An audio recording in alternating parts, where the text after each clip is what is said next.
Hello everyone, welcome to educational point. Advance Java जैसे JavaScript, JDBC, JSP and servlet से related videos को देखने के लिए हमारे चैनल को सब्सक्राइब करें और वीडियो पसंद आए तो अपने दोस्तों के साथ शेयर करें। हमारे आज की इस वीडियो का टॉपिक है जेडीबीसी आर्किटेक्चर। इस वीडियो में हम बात करने वाले हैं जेडीबीसी आर्किटेक्चर के बारे में और साथ ही बात करेंगे जेडीबीसी कंपोनेंट्स के बारे में। तो चलिए वीडियो को स्टार्ट करते हैं with the introduction of JDBC architecture. JDBC architecture provides a standard way for Java applications to interact with databases. It essentially acts as a bridge, enabling Java code to communicate with various database systems. The architecture involves two key layers: the JDBC API, which provides the application's connection to the JDBC manager, and the JDBC driver API, which handles the connection between the JDBC manager and the database-specific driver. JDBC architecture Java application को databases से interact करने के लिए एक standard तरीका provide करता है।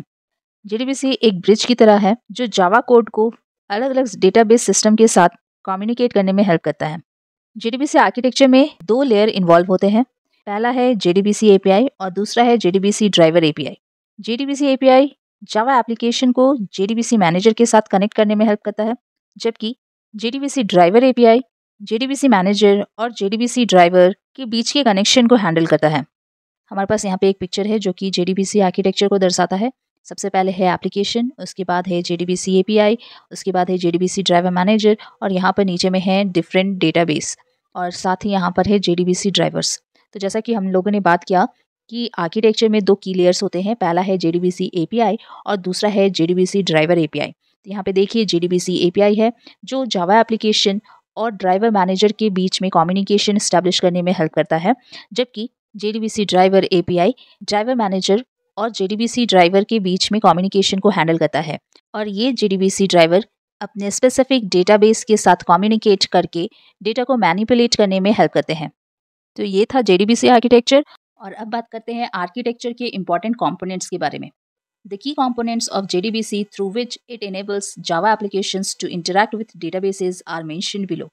तो यहाँ पर हम एक एक करके important components of JDBC के बारे में बात करेंगे।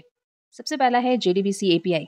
It provides a standard set of interfaces and classes for Java programs to interact with databases. It allows developers to write database independent code, meaning the same Java code can work with different database systems by simply switching the JDBC driver. It includes two key packages, java.sql and javax.sql. तो JDBC architecture में सबसे पहला component है JDBC API. API stands for Application Programming Interface. JDBC API बहुत ही important है इन JDBC क्योंकि ये set of interfaces और क्लासेस प्रोवाइड करता है जो कि जावा प्रोग्राम्स या एप्लीकेशंस को डेटाबेस के साथ कम्युनिकेट करने में हेल्प करता है। साथ ही ये डेवलपर्स को हेल्प करता है कि डेवलपर्स डेटाबेस इंडिपेंडेंट कोड लिख पाएं।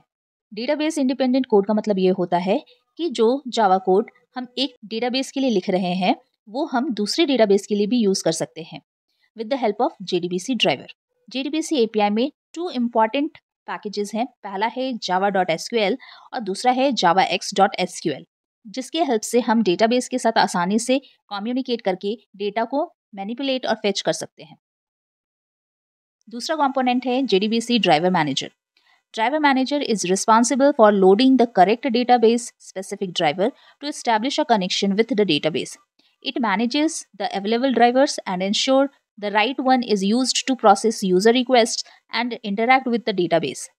Acts as a central point for managing database connections. JDBC architecture का दूसरा कंपोनेंट है JDBC driver manager. JDBC driver manager सही डेटाबेस स्पेसिफिक ड्राइवर को लोड करने के लिए रिस्पॉन्सिबल होता है। यही स्पेसिफिक ड्राइवर डेटाबेस के साथ कनेक्शन एस्टैब्लिश करते हैं। JDBC driver manager available drivers को मैनेज करते हैं और इंश्योर करते हैं कि सही ड्राइवर स्पेसिफिक डेटाबेस के साथ इंटरैक्ट करके यूजर के रिक्वेस्ट को प्रोसेस करे। JDBC driver manager database connection को मैनेज करने के लिए एक सेंट्रल पॉइंट की तरह काम करते हैं। जैसा कि आप इस पिक्चर में भी देख सकते हैं, JDBC driver manager database specific driver को मैनेज करने का काम करता है। ड्राइवर मैनेजर के पास लिस्ट ऑफ ड्राइवर्स रहता है ताकि वो डेटाबेस स्पेसिफिक ड्राइवर की अवेलेबिलिटी को चेक कर पाए और सही ड्राइवर को स्पेसिफिक यूजर के साथ इंटरैक्ट करने में हेल्प करे। फिर वो ड्राइवर स्पेसिफिक डेटाबेस के साथ इंटरैक्ट करता है और यूजर के रिक्वेस्ट को प्रोसेस करता है। JDBC का नेक्स्ट कंपोनेंट है JDBC drivers. JDBC drivers are client side adapters. They implement the JDBC API for specific database systems. They convert requests from Java programs to a protocol that the DBMS can understand. There are 4 types of JDBC drivers: Type 1 driver, Type 2 driver, Type 3 driver and Type 4 driver. JDBC architecture का तीसरा component है JDBC driver. JDBC driver client side adapters हैं। इसका मतलब ये है कि JDBC drivers को क्लाइंट मशीन पर इंस्टॉल किया जाता है। JDBC drivers specific database system के लिए JDBC API को इम्प्लीमेंट करते हैं। JDBC ड्राइवर जावा प्रोग्राम्स में किए गए यूजर के रिक्वेस्ट को DBMS के समझने लायक बनाते हैं। JDBC ड्राइवर 4 टाइप्स के होते हैं। टाइप 1 ड्राइवर जिसको JDBC ODBC ब्रिज ड्राइवर भी कहा जाता है। टाइप 2 ड्राइवर जिसे नेटिव API ड्राइवर भी कहा जाता है। टाइप 3 ड्राइवर जिसे नेटवर्क प्रोटोकॉल ड्राइवर भी कहा जाता है और टाइप 4 ड्राइवर जिसे थिन ड्राइवर भी कहा जाता है। यहाँ हम इस पिक्चर में देख सकते हैं कि कैसे different kinds of driver Java application को डेटाबेस के साथ कम्युनिकेट करने में हेल्प कर रहे हैं।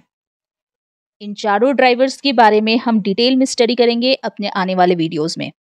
नेक्स्ट कंपोनेंट है कनेक्शन।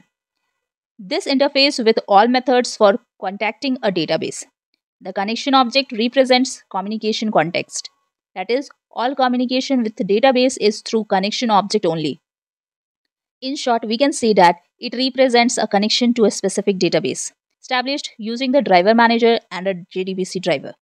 JDBC आर्किटेक्चर का चौथा कंपोनेंट है कनेक्शन। डेटाबेस से कॉन्टैक्ट करने के लिए कनेक्शन सारे मेथड्स के साथ इंटरैक्ट करता है। कनेक्शन ऑब्जेक्ट कम्युनिकेशन कॉन्टेक्स्ट को रिप्रेजेंट करता है। इसका मतलब ये है कि डेटाबेस के साथ कम्युनिकेशन करने के लिए कनेक्शन ऑब्जेक्ट की हेल्प लेनी होगी और सिर्फ कनेक्शन ऑब्जेक्ट के थ्रू ही हम डेटाबेस के साथ कम्युनिकेट कर पाते हैं। इन शॉर्ट हम ये भी कह सकते हैं कि कनेक्शन ऑब्जेक्ट किसी स्पेसिफिक डेटाबेस के कनेक्शन को रिप्रेजेंट करता है। डेटाबेस के साथ कनेक्शन हम ड्राइवर मैनेजर और JDBC ड्राइवर को यूज करके एस्टैब्लिश कर सकते हैं। जैसा कि आप यहाँ इस पिक्चर में देख सकते हैं, जावा एप्लीकेशन में कनेक्शन ऑब्जेक्ट को यूज किया जाता है ताकि किसी स्पेसिफिक डेटाबेस के साथ कम्युनिकेट किया जा सके। कनेक्शन ऑब्जेक्ट के थ्रू ही ड्राइवर मैनेजर और ड्राइवर के बीच में भी कम्युनिकेशन होता है और फिर ड्राइवर डेटाबेस के साथ कनेक्शन एस्टैब्लिश कर पाता है।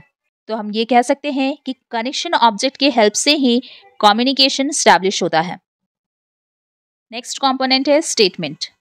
Used to send SQL queries to the database, can be a basic statement object or a prepared statement objects for parameterized queries. JDBC architecture का पांचवा कंपोनेंट है स्टेटमेंट। स्टेटमेंट का इस्तेमाल हम डेटाबेस में SQL क्वेरीज सेंड करने के लिए करते हैं। ये स्टेटमेंट बेसिक स्टेटमेंट ऑब्जेक्ट भी हो सकता है या प्रिपेयर्ड स्टेटमेंट ऑब्जेक्ट भी हो सकता है किसी भी क्वेरीज के लिए। जैसा कि आप इस पिक्चर में देख सकते हैं, यहाँ पर 3 टाइप्स ऑफ स्टेटमेंट्स दिखाया गया है। एक है प्रिपेयर्ड स्टेटमेंट, एक है सिंपल बेसिक स्टेटमेंट और एक है कॉलेबल स्टेटमेंट। नेक्स्ट कंपोनेंट है result set. This object holds data retrieved from a database after you execute an SQL query using statement objects. It allows you to iterate through a collection of data such as rows and columns in a database query result. JDBC architecture का छठा component है result set. SQL query execute करने के बाद database में जो भी result आता है उसे इसी रिजल्ट सेट ऑब्जेक्ट के थ्रू ही होल्ड किया जाता है। Result set collection of data को शो करने में हेल्प करता है। इस रिजल्ट सेट के थ्रू ही हम यूजर के थ्रू किए गए क्वेरी का रिजल्ट देख पाते हैं। जैसा कि आप यहाँ इस पिक्चर में देख सकते हैं, स्टेटमेंट ऑब्जेक्ट के थ्रू जो भी SQL क्वेरीज की गई है उसका रिजल्टेंट डेटा इस रिजल्ट सेट के ऑब्जेक्ट में रखा गया है। लास्ट कंपोनेंट है SQL exception, handles errors that may occur during database operations. JDBC का सातवां कंपोनेंट है SQL एक्सेप्शन। डेटाबेस ऑपरेशन के दौरान जो भी एरर्स अराइज होते हैं वो इसी SQL एक्सेप्शन के थ्रू हैंडल किए जाते हैं। तो इस वीडियो में इतना ही। इस वीडियो में हमने देखा कि JDBC आर्किटेक्चर क्या है और उस आर्किटेक्चर के इम्पॉर्टेंट कंपोनेंट्स क्या हैं और कैसे काम करते हैं। Thanks for watching this video.